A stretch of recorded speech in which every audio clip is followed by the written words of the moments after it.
Welcome to the Epoint post tutorials. Today, I am going to share how our item sold out function works. Normally chef will inform some raw material is out of stock, other words for restaurant jargon, so-called item 86.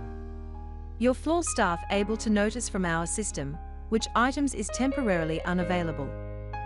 You may use our item sold out function to set quantity limits, serving for that day based on raw material sufficient quantity.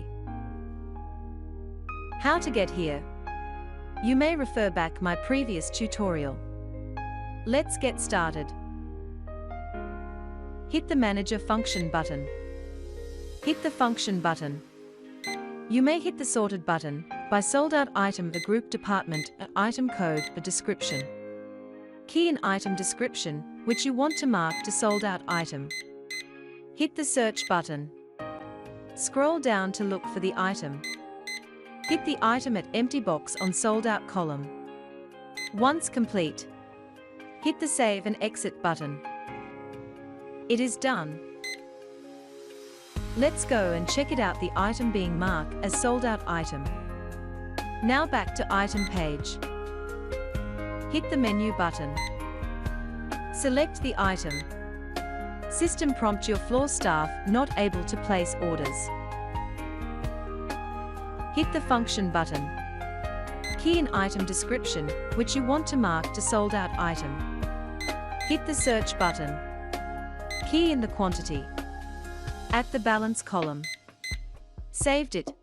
It is done. Let's go and check it out. Now, keep on hit the items.